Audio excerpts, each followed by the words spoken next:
Step one in preparing your map for template for a site assessment would be to gather the satellite imagery and the site information before you go. So let's dive into that now. First, we're going to open our map template and we are going to find some satellite imagery. There are a lot of different tools that you can use. Omafra has an excellent ag map that has just about everything you can think of included in it.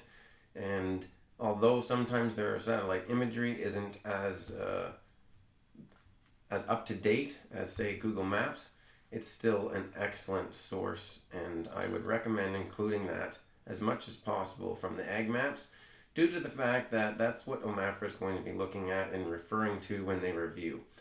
So first I'm going to open up my Google Maps. You can also use Google Earth or other mapping programs, and I'm going to find the farm that the farmer has given. And same thing with ag maps. You open it up, you accept the disclaimer, and you locate, whether that be from information assessment parcel or whether you just can zoom in and you know where it is. So with your ag maps, you're going to look at the layers. You're going to select map layers, and then you're going to go to down here to your Ontario imagery. Click on that, and that shows you the satellite imagery. As you can see with this farm, there's a lot going on, a lot of different site features, and it's a good farm to build an example of how to prep for a site assessment. So before I grab a screenshot of this one, you can see it's very different than our Google Map imagery here. This one is imagery from a couple years later. He's obviously tiled it and cleaned it up.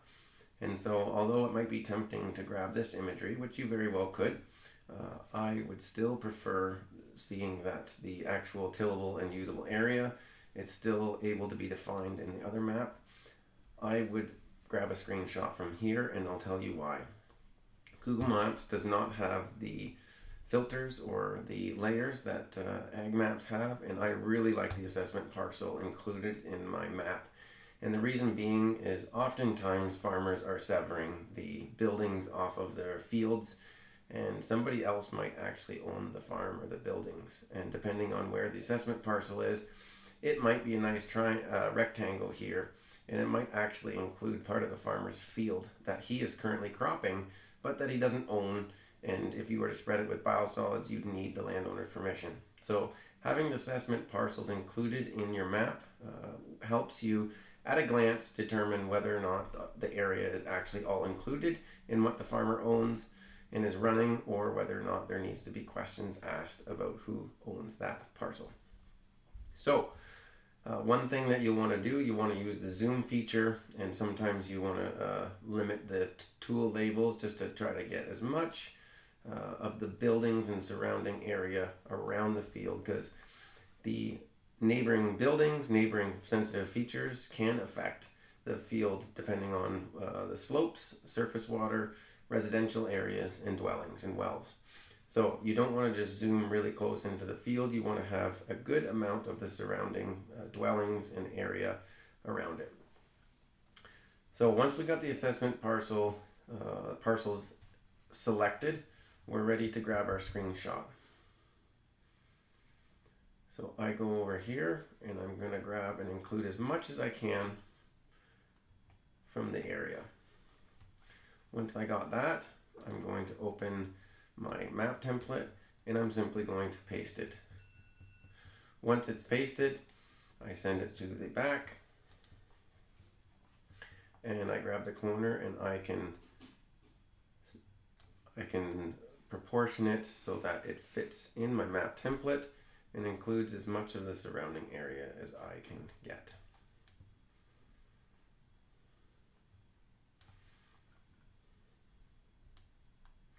I want to include both parcels here because depending on the well here, it might actually affect the area. And same goes with the one up top. If they have a dug or an other well, then it would be cutting off a portion of that field. So I need to include those. Okay, so once we have that, paste it in.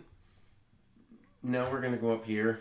Obviously, we'll know the farmer, and it's important to know the farm name so that whenever you're talking to them, you can be speaking the same language. Next, we're just going to simply do the 911 address. Farmer might have already gave it to you. Oftentimes, they don't know. Some of the older farmers, they go by lot and concessions, which is fine. But when you tell your tractor driver where he needs to go, he's looking for a fire number. So oftentimes, I use Google Maps.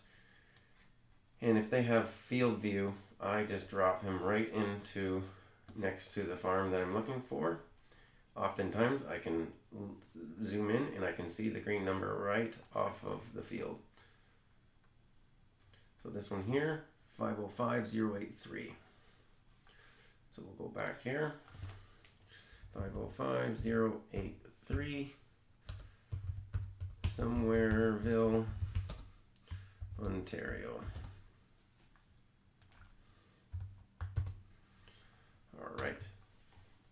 So once you have that, I will highlight this site number. I didn't add the benefits of a site number in relation to the soil samples.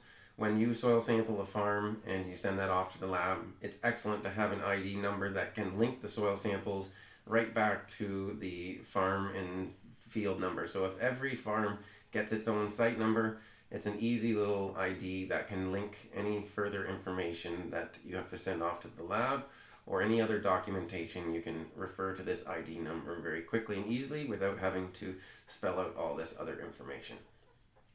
Next, we're going to move down to site information, and we're going to again go back to our ag maps. And we got the assessment parcel. We're going to add the geographic township, lots, and upper and district municipality.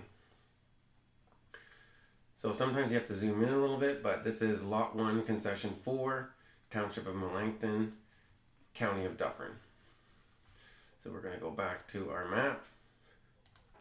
Lot 1, Concession 4, Township of Melanchthon, County of Dufferin. And lastly, we have the roll number. With this particular farm, I'm going to unclick these now because we've got those. With this particular farm, we have the site assessments already checked off.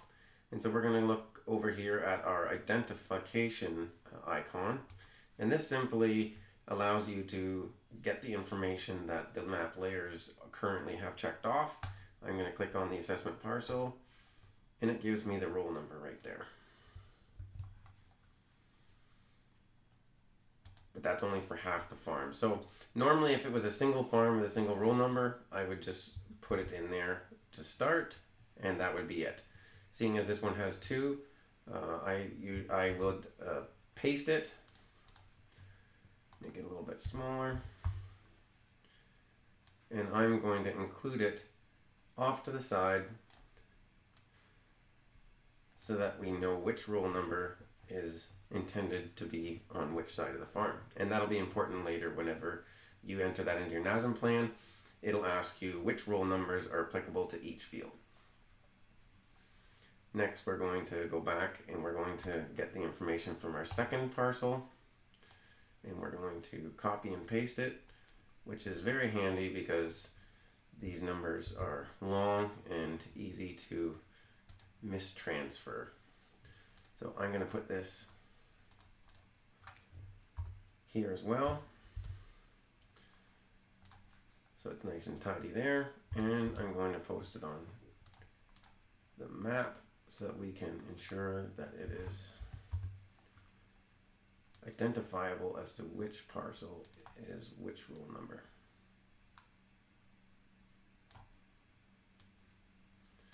There we go.